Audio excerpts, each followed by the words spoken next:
Everyone, this is Shilpa Gurua. Welcome to let's learn with Gurua Supriya. मस्त होंगे, अपनी पढ़ाई में व्यस्त होंगे। तो आज की क्लास में हम डिस्कस करेंगे वो है तुगलक वंश। तो तुगलक वंश की नींव है वो किस प्रकार से पड़ी, तो उसको देखते हैं। पिछली कक्षा में हमने वो डिस्कस किया था कि अलाउद्दीन खिलजी की मृत्यु के बाद में है वो अगला शासक कौन बने। तो मलिक काफूर के कहने पर जो सबसे छोटा बच्चा था, सबसे छोटा बेटा था अलाउद्दीन खिलजी का, शिहाबुद्दीन, उसको सुल्तान घोषित किया जाता है दिल्ली का। फिर उसका संरक्षक होता है मलिक काफूर, क्योंकि ऑब्वियसली उसने वो उसे सुल्तान घोषित करवाया है, तो संरक्षक वही है मलिक काफूर। अब मलिक काफूर है, इसकी हत्या है वो उसी के बड़े पुत्र अलाउद्दीन खिलजी के जो बड़े पुत्र हैं कुतुबुद्दीन मुबारक खिलजी के द्वारा करती जाती है। और कुतुबुद्दीन मुबारक खिलजी है वो दिल्ली का अगला सुल्तान बैठ जाता है। अब जो कुतुबुद्दीन मुबारक खिलजी है, इसके वक्त है वो ज्यादा तो विशेष घटनाएं है वो घटित नहीं हुई, लेकिन इसका एक अमात्य था जिसका नाम था खुसरो। तो भाई कुतुबुद्दीन मुबारक खिलजी का एक था वजीर, अमात्य या सलाहकार, कुछ भी बोल दो। तो ये व्यक्ति है वो स्वराज में इसको है वो नायाबे ममलिकत पद है वो दिया गया, और कहते हैं कि इस पद पर ये है वो नियुक्त होने वाला अंतिम व्यक्ति है खुसरो खां। अब ये व्यक्ति है वो लाभ उठाकर है वो कुतुबुद्दीन मुबारक खिलजी है वो उसकी हत्या करवा देता है। कुतुबुद्दीन मुबारक खिलजी की हत्या करवा देता है खुसरो खां, और स्वयं है वो खुसरो खां है वो नसीरुद्दीन खुसरो खां के नाम से है वो दिल्ली का अगला सुल्तान बन जाता है। अब नसीरुद्दीन खुसरो साहब का के वक्त एक महत्वपूर्ण घटना ये होती है कि जो खुसरो शाह है, इसके वक्त है वो गाजी मलिक, एक कहानी में टर्निंग पॉइंट आ रहा है। खुसरो शाह के ऊपर है वो हमला कर देता है गाजी मलिक। अब गाजी मलिक और खुसरो शाह, नसीरुद्दीन खुसरो शाह पूरा नाम, तो इन दोनों का युद्ध होता है, और इस युद्ध में जो नसीरुद्दीन खुसरो शाह है वो मारा जाता है और गाजी मलिक जीत जाता है। अब ये गाजी मलिक है वो 1320 ईस्वी में गयासुद्दीन तुगलक नाम से है वो दिल्ली का अगला सुल्तान बनता है और तुगलक वंश की स्थापना करता है। तो आइए जानते हैं तुगलक कौन थे, कहां से आए थे, इनका मतलब क्या होता है, सारा इनकी जो हिस्ट्री है, इनका बैकग्राउंड है, वो पृष्ठभूमि जानते हैं तुगलक वंश की। तो भाई खिलजी वंश का अंत हो चुका है और अब है वो तुगलक वंश पढ़ेंगे। तो तुगलक वंश का जो टाइम पीरियड है वो 1320 से 1412, ये है वो इसका टाइम पीरियड है। तो लगभग है वो 18, तो ये देख लो 80 साल ये और 12 साल ये, यानी कि 92 ईयर्स वो इस वंश ने राज किया था। तो दिल्ली पर सबसे अधिक समय तक अगर राज करने वाला वंश था तो वो यही था तुगलक वंश। इसने 92 ईयर्स वो राज किया था, और सबसे कम समय तक अगर किसी वंश ने राज किया वो था खिलजी वंश, ओनली 30 साल। तो 30 सालों का इतिहास है वो इसका है, जो खिलजी वंश है इसका है, और 92 ईयर्स तुगलक वंश का है। तो दिल्ली पर मुख्यतः 5 वंशों ने शासन किया, जिसमें गुलाम के बाद में खिलजी के बाद में खिलजियों को मार कराया है तुगलक सेद और लोदी। तो भाई अब देखो तुगलक वंश के बारे में महत्वपूर्ण जानकारी। तो दिल्ली सल्तनत पर सबसे अधिक समय तक शासन करने वाला वंश, तो ये बात मैंने आपको बता दी। अब देखो शासन व्यवस्था को अगर किसी वंश ने सुचारू रूप से संचालित किया तो वो यही था। शासन व्यवस्था को सुचारू रूप से अगर किसी वंश ने वो किया तो वो यही था। अब देखो सबसे अधिक अब मंगोल आक्रमण है वो भी इसी वंश के वक्त हुए। सबसे अधिक जो मंगोल आक्रमणकारी थे, इन्होंने तुगलक वंश जब था तो आक्रमण किया, और यही वंश है वो तो मंगोलों को पराजित करके और हमेशा के लिए है वो उनके भय को समाप्त कर देगा। तो मंगोल आक्रमणकारी वो पहले से करते आ रहे, गुलाम वंश से कर रहे थे, फिर खिलजियों पर भी किया, मंगोलों का भय था, और अब यहाँ पर है वो तुगलक वंश में भी ये मंगोल आएंगे। तो भाई सबसे अधिक समय तक शासन कर रहे हैं, सत्ता में सबसे अधिक समय तक है, तो यानी कि सबसे अधिक समय तक आक्रमण भी झेलना पड़ेगा। बस इस वंश ने क्या किया कि जो पहले से बना हुआ खतरा था मंगोलों का, अब उसको समाप्त कर दिया। ठीक है, तो ये बात ध्यान में रखना। अब देखो तुगलक वंश के बारे में जो विभिन्न इतिहासकार हैं उनका मत तो जानते हैं। सबसे पहला जो इतिहासकार है अमीर खुसरो। तो अमीर खुसरो का नाम आपका है वो पिछली कक्षाओं में भी सुनते आ रहे हैं। तो अमीर खुसरो द्वारा रचित एक पुस्तक है जिसका नाम है तुगलकनामा। ये बुक ध्यान में रखना भाई, तुगलकनामा वेरी मोस्ट इंपोर्टेंट। ठीक है, अब ये तुगलकनामा पुस्तक है, इस पुस्तक में अमीर खुसरो क्या कहता है कि जो तुगलक है, ये जो तुगलक शब्द है, तुगलक मैंने यहाँ लिखा तुगलक, तो ये तुगलक शब्द है वो कोई जाति न होकर व्यक्तिगत था।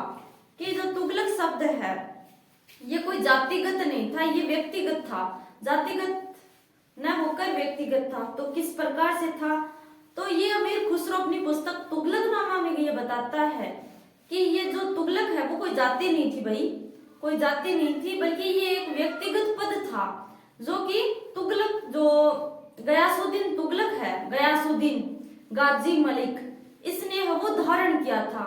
तो क्यों किया था भाई, तो खुद को है वो सर्वश्रेष्ठ बताने के लिए किया होगा। तो खुद को है वो सर्वश्रेष्ठ कुलीन बताने के लिए है वो श्रेष्ठतम बताने के लिए इसने है वो ये शब्द इस्तेमाल किया। बस फिर आगे चलकर है वो धीरे धीरे इस शब्द को है वो सारे लोग लगाने लग गए। तो ये इस प्रकार से है वो तुगलक है वो कोई जाति नहीं थी, बल्कि एक व्यक्तिगत पद था जो कि इसने धारण किया, और फिर धीरे धीरे है वो सारी पीढ़ियों में ये चलता रहा तुगलक। अब देखो अमीर खुसरो को हमने जान लिया। एक नाम आपने सुना होगा, मैंने जब वैदिक काल आपको पढ़ाया था तो आपने नाम सुना होगा कि आर्य, आर्य आर्य नाम सुना होगा। इसको इस प्रकार से समझे आर्य। तो ये आर्य कौन थे भाई, वैदिक काल में जो वैदिक सभ्यता थी उसमें हमने ये देखा था कि आर्य, आर्य कहाँ से आए, आर्य कहाँ के निवासी थे, तो आर्य कौन थे आखिर। तो आर्यों को मैंने डिटेल से पढ़ाया था कि आर्य कोई है वो जाति नहीं थी, ये आर्य है कोई जाति नहीं थी, बल्कि आर्य शब्द का मतलब होता है सर्वश्रेष्ठ, कुलीन, शाही, शाही, शाही परिवार बोलते हैं ना अपन, श्रेष्ठ, कुलीन, शाही। तो ब्लड जो रॉयल ब्लड, तो ये खुद को है वो आर्य है, ये लोग वही थे जो खुद को श्रेष्ठ मानते थे, सर्वोत्तम मानते थे, सर्वोपरि मानते थे। तो ये आर्य शब्द का मतलब यही था। और जो जर्मनी का हिटलर था, तानाशाह जर्मनी का हिटलर, वो भी है वो खुद को आर्य बताता था। तो यानी कि कोई वो तो आर्य कोई जाति नहीं थी भाई, आर्य केवल है वो खुद को सर्वश्रेष्ठ बताने के लिए इस्तेमाल करते थे लोग आर्य शब्द को। ठीक है, अब भाई पहले वाले तो उपाधि भी धारण करते थे, उपाधि। अब है वो उपाधियों का अंत कर दिया है। तो संविधान का जो 18 अनुच्छेद है, अनुच्छेद 18, उसमें उपाधियों का पूर्णतः अंत किया गया है। दूसरों को जान लिया। अब जानते हैं इब्न तुत्ता इतिहासकार है, इब्न तुत्ता ये क्या बोलता है, ये बोलता है कि जो तुगलक है वो मूलतः तुर्कमेनिस्तान से संबंधित है, जो एक कोरोना जाति है, कोरोना वंश, उससे संबंधित है।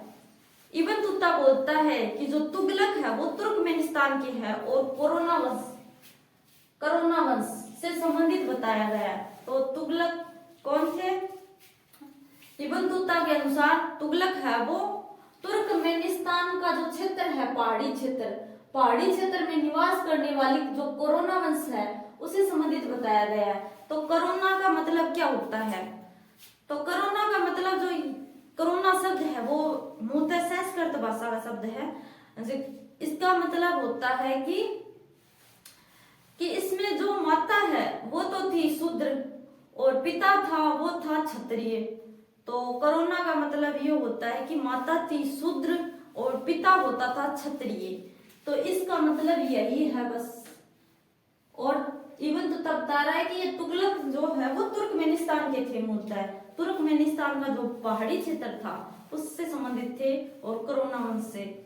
तो भाई कोरोना को मैंने मतलब बता दिया आपको कि जिसमें माता शूद्र होती थी और पिता है वो क्षत्रिय था। तो अब है वो एक बात और ध्यान में रखना कि जो गुलाम थे, हमने देखा था कि गुलाम है वो गुलाम भी है वो तुर्कमेनिस्तान के थे। खिलजी आए थे वो भी तुर्कमेनिस्तान से थे। हमने देखा था कि जो ये बताया कि जो अफगानिस्तान का क्षेत्र है, खल्ज प्रदेश अफगानिस्तान का हेलमंद जो नदी घाटी क्षेत्र में निवास करने वाली जाति थी ये खिलजी, ये भारत आई। और कहा जाता है ये भी है वो गुलाम वंश की तरह अपने गुलाम वंश की तरह है वो तुर्कमेनिस्तान से संबंधित थी। और फिर है वो पाकिस्तान में बस गई और फिर है वो भारत आई। तो यानी कि ये सारे जो लोग आ रहे हैं ये तुर्कमेनिस्तान वाले हैं जो कि भारत आ रहे हैं। यानी कि अब समझो आप कि जो आज के जो तुर्क है तुर्कमेनिस्तान से आए हुए वो ही लोग हैं जो आज भारत में रह रहे हैं। तो यानी कि इतिहास को देखो भाई, इतिहास इतना गहरा नहीं है जितना कि है जटिल। तो इतिहास इतना बड़ा नहीं है जितना जटिल है, पेचीदा है। क्योंकि हम इतिहास की जो बातें हैं हम इधर से लेते हैं उधर से लेते हैं, फिर इनको खंगालते हैं और मिलाते हैं। तो बहुत सारे है वो कंफ्यूजन है वो क्लियर होने के बजाय है वो और ज्यादा क्रिएट हो जाते हैं। क्योंकि यहाँ पर ये अमीर खुसरो बता रहा है कि तुगलक कोई जातिगत शब्द नहीं था बल्कि व्यक्तिगत था। एवं तुत्ता बता रहा है कि ये तुर्कमेनिस्तान से संबंधित थे। तो अब इनको मिलाते हैं तो कौन सा सही माने। तो हम है वो इतिहास को सारे तथ्यों को जोड़कर है वो संचित करके है वो फिर एक निष्कर्ष पर पहुंचते हैं और उसका अध्ययन करते हैं। तो चलिए अब देखो मार्को पोलो का। तो ये महाशय क्या कर रहे हैं इनकी भी सुनते हैं। तो मार्को पोलो बोलता है कि तुगलक जो लोग थे वो मिस्र जाति थे और कहा जाता है कि गयासुद्दीन का जो पिता था वो तातार अर्थात मंगोल था और जो माता थी वो भारतीय थी। तो मार्को पोलो है वो ये बोलता है कि जो तुगलक है वो मिश्रित थे। मिश्रित कैसे थे? मिश्रित जाति के थे जिसमें पिता है वो मंगोल था और माता भारतीय थी। ये बता रहा है कि जो माता है वो तो भारतीय थी और पिता है वो मंगोल थे, इसीलिए ये मिश्रित थे। ये बता रहा है कि ये मिश्रित थे मार्को पोलो। अब देखो उपयुक्त इतिहासकारों के मतों के बाद तुगलक वंश के संबंध में एक सर्वमान्य धारणा यह है कि जो तुगलक है वो मूलतः तुर्की का जो कोरोना वंश है इससे संबंधित था और मिस्र जाति थी जिसमें पिता मंगोल था और माता भारतीय थी। तो मत जिसको सभी इतिहासकारों ने है वो सर्वसम्मति दी है, जिसपे है वो सभी है वो सर्वसहमत है। तो वो मत ये है कि जो तुगलक है वो मूलतः तुर्कमेनिस्तान से थे और कोरोना वंश से संबंधित थे जिसमें पिता है वो मंगोल था और माता है वो भारतीय थी। तो माता भारतीय थी और पिता मंगोल था और ये है वो तुगलक है वो तुर्कमेनिस्तान के थे और कोरोना वंश से वो संबंधित थे। ये है वो